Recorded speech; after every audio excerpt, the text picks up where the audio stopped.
So when Morocco hosted the 2025 Africa Cup of Nations, it really wasn't just another football tournament. What we all saw was this incredible, meticulously planned national strategy. It was a huge, high-stakes bet that completely redefined what a host nation is capable of. So let's break down this absolute masterclass in planning and execution. Right off the bat, you need to know this. The AFCON held from December 2025 to January 2026 absolutely shattered every commercial and profitability record in the book. It wasn't just a success, it was a complete landmark event for African football. But this story goes so much deeper than just profits. It's really about vision, massive investment, and some serious long-term ambition. So the real question is, how exactly did Morocco pull this off? How did one single football tournament become this catalyst for a huge national transformation? Well, that's what we're going to break down right now. To really get the scale of this, we first have to look at the impact on the Confederation of African Football, CAF. For that organization, this tournament was nothing short of a revolution. Get this, a 90% increase. That's how much CAF's tournament revenues jumped compared to previous editions. That sets a completely new financial benchmark for the competition. And boom, instantly makes AFCON 2025 the most profitable in history. So how'd they do it? How'd they get that kind of growth? Well, just look at the sponsorship numbers. The tournament back in Cameroon had 9 commercial partners. Morocco, they more than doubled that, pulling in 23. And that wasn't just luck. It was a deliberate strategy that repositioned AFCON as a premier, globally attractive brand. Okay, so how did Morocco make the tournament that attractive? Well, they made a colossal bet on themselves, a really high-stakes investment that was about so much more than just 1 month of football. The direct investment just to organize the tournament itself was already massive, totaling over 1 billion euros. That's a huge amount of money dedicated just to making sure the event ran without a hitch. But hold on, that was just the tip of the iceberg. The real number is closer to $16.3 billion. See, this wasn't just for AFCON. It was all part of an integrated national strategy to get ready for both the 2025 tournament and the 2030 World Cup. So every single dollar spent had a dual purpose. And they managed to do all this without crippling the public budget. Morocco used these innovative financing models and strategic partnerships to fund this massive national project, making sure the long-term benefits wouldn't be overshadowed by a mountain of short-term debt. Pretty smart. So where did all that money, that $16 billion, actually go?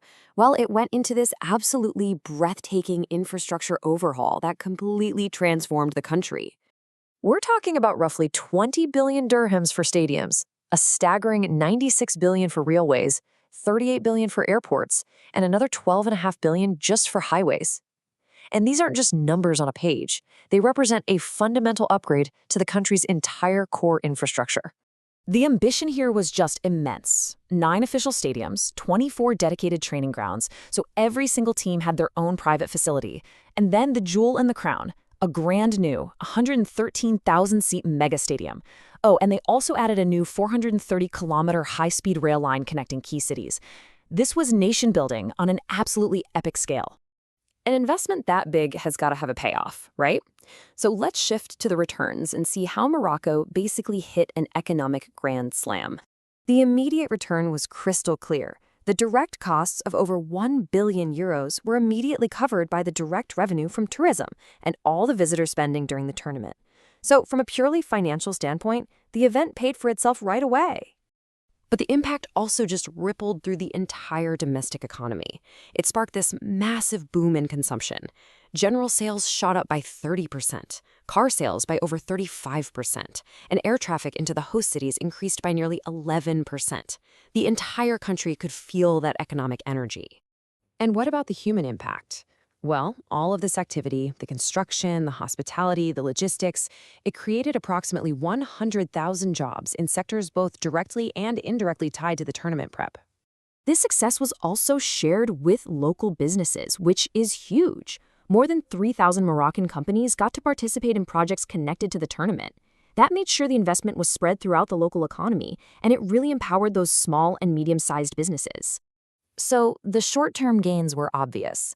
But the real genius of Morocco's strategy, that lies in the incredible long-term legacy it created. You see, AFCON 2025 was never the end goal. It was a full-scale, live-fire dress rehearsal for the 2030 World Cup. By hosting AFCON, Morocco completed and stress-tested roughly 80% of the sports infrastructure they'd need for the World Cup, a full 5 years ahead of schedule. Absolutely brilliant. And this really captures the dual legacy, right? It was a turning point for Morocco, cementing its status as a reliable host for global mega events and driving national development. And it was a turning point for African football, proving the continent's top tournament could be a world-class, highly profitable product. And that leads to a really fascinating question. By integrating a continental tournament into a long-term national development strategy, using it as a stepping stone to an even bigger global event, has Morocco created the new blueprint for how nations should approach hosting these mega events? Is a really powerful model to think about.